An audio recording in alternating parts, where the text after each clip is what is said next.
Bonjour et bienvenue. Il y a des rencontres qui illuminent une vie. Et puis, il y a celles qui, lentement, l'éteignent. Celles qui vous laissent vidés, confus, doutant de votre propre réalité. Aujourd'hui, nous allons explorer l'un des archétypes les plus complexes et les plus destructeurs des relations humaines. Le narcissique.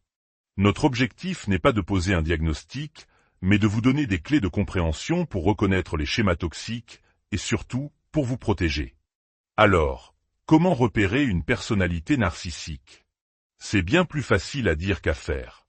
Les signes ne sont pas toujours évidents au premier abord, et c'est pourquoi il ne faut jamais vous en vouloir si vous avez mis des mois, voire une année, à comprendre la nature de la relation dans laquelle vous étiez. C'est un processus. Le trait le plus fondamental d'une personnalité narcissique est un manque d'empathie.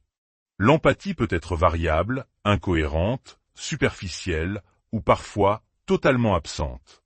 À cela s'ajoute un sentiment constant que tout leur est dû. Ils sont grandioses, arrogants, profondément égoïstes. Ils ont une très mauvaise régulation de leurs émotions, en particulier de la colère. Imaginez une cocotte minute prête à exploser à la moindre contrariété. Ils sont dans une quête perpétuelle de validation et d'admiration. Ils ont besoin que le monde entier soit leur miroir, un miroir qui leur renvoie une image parfaite. Pour y parvenir, ils n'hésitent pas à profiter des autres, à les manipuler. Ils sont souvent rongés par l'envie, tout en étant persuadés que ce sont les autres qui les envient. Leurs motivations profondes sont le pouvoir, la domination et le contrôle. Maintenant, comment ces traits se manifestent-ils dans la vie de tous les jours? Au début d'une relation, c'est souvent la phase que l'on appelle le love bombing, le bombardement d'amour. La personne narcissique déploie tout son charme. Elle vous donne l'impression d'être la personne la plus extraordinaire que vous ayez jamais rencontrée. Elle semble avoir décroché la lune pour vous. Pourtant, même pendant cette phase idyllique, des fissures apparaissent. Observez son comportement avec les autres. Par exemple, lors d'un dîner au restaurant, comment traite-t-elle le serveur ou la serveuse? Avec mépris? Avec une impatience condescendante? S'énerve-t-elle de manière disproportionnée si la réservation n'est pas prête à temps, ou s'il y a une petite erreur dans la commande? Cette incapacité à gérer la frustration est un signal d'alarme majeur. Voyez aussi comment elle réagit à la critique, même la plus petite, la plus constructive. Une simple remarque peut déclencher une réaction explosive, vous laissant perplexe face à cette personne si charmante il y a à peine une heure. Dans la conversation, elle vous interrompra souvent. Elle ne vous écoutera pas vraiment. Vous aurez parfois l'impression, même si son regard est posé sur vous, qu'elle regarde à travers vous. Elle n'est pas connectée, pas à l'écoute. Un autre signe, plus subtil, peut se révéler dans sa façon de conduire. Des recherches ont montré une corrélation entre les comportements narcissiques et une conduite dangereuse. Pensez à la façon dont une personne se comporte au volant, surtout dans une grande ville comme Paris, sur le périphérique à l'heure de pointe. Le narcissique ne voit pas les autres voitures comme des véhicules avec des personnes à l'intérieur, mais comme des obstacles à sa propre importance. Il collera au pare-choc, klaxonnera avec agressivité, insultera les autres conducteurs. Ce n'est pas juste un garçon avec son jouet, ou quelqu'un de pressé. C'est le reflet d'un sentiment de supériorité et d'un manque total de considération pour les autres. Soyez attentifs aux comparaisons. Vous compare-t-elle constamment à d'autres personnes? À un ex, à un collègue? C'est une façon de vous maintenir dans un état d'insécurité, de vous faire sentir que vous devez sans cesse mériter sa place. Elle pourra aussi dénigrer vos réussites. Vous lui parlez de quelque chose qui vous enthousiasme, et sa réponse sera tiède, voire dédaigneuse. « Ah, c'est super chéri. Bon, je ne vois pas en quoi c'est si difficile, mais bravo. » Cette petite pique, ce besoin de vous rabaisser pour se sentir plus grand, est un classique. Ces signes sont parsemés au début, mais les comportements les plus toxiques, ceux qui révèlent vraiment la nature de la personnalité, prennent du temps à émerger. C'est pourquoi, comme je le disais, il faut souvent entre 6 mois et 1 an pour que le puzzle se mette en place et que l'on comprenne la situation. Un des grands problèmes aujourd'hui est que le mot « narcissique » est devenu galvaudé. En France, on entend souvent le terme « pervers narcissique » utilisé à tort et à travers. Si quelqu'un ne répond pas à un texto, il est narcissique. Si une relation ne marche pas, l'autre est un pervers narcissique. Cette banalisation est dangereuse. D'une part, elle discrédite la souffrance des personnes qui sont réellement victimes de relations narcissiques. D'autre part, elle crée de la confusion. Clarifions quelques idées reçues. Le narcissisme n'est pas un seul trait de caractère. Ce n'est pas parce que quelqu'un cherche à être validé ou se sent supérieur qu'il est narcissique. C'est l'ensemble de ces traits qui forment le tableau. Être infidèle ne fait pas de quelqu'un un narcissique. C'est une trahison, c'est douloureux, mais cela ne suffit pas pour définir un trouble de la personnalité. Une autre idée fausse est que les narcissiques sont toujours des hommes. C'est statistiquement plus fréquent chez les hommes, mais il existe de nombreuses femmes narcissiques. Les mères narcissiques, par exemple, peuvent causer des dommages psychologiques profonds et durables à leurs enfants. Il existe également différents types de narcissisme. Il n'y a pas que le narcissique grandiose, arrogant, celui qui prend toute la place. Il y a aussi le narcissique vulnérable. Celui-ci se présente comme une victime perpétuelle. Tout le monde est contre moi. La vie est injuste avec moi. C'est une forme plus insidieuse, où la manipulation se fait par la culpabilisation et la pitié. Il y a aussi le narcissisme communautaire. C'est la personne qui tire sa validation de ses bonnes actions. Sur les réseaux sociaux, elle se mettra en scène en train de sauver des animaux ou d'aider les plus démunis, non pas par altruisme sincère, mais pour l'admiration que cela lui procure. En privé, elle peut être tout aussi toxique que les autres. La raison pour laquelle on observe plus d'hommes narcissiques est probablement liée à la socialisation. Dans de nombreuses cultures, y compris la nôtre, on apprend aux petits garçons à réprimer leurs émotions, surtout la tristesse, la peur. Sois un homme, les garçons ne pleurent pas. Cette honte associée à la vulnérabilité crée un terrain fertile pour l'insécurité et le besoin de surcompenser par l'arrogance. On encourage les garçons à être plus agressifs, plus assertifs, tandis que les filles sont souvent socialisées pour être plus à l'écoute, plus empathiques. Parlons maintenant de la dynamique de la relation. L'un des outils les plus destructeurs du narcissique est le gaslighting.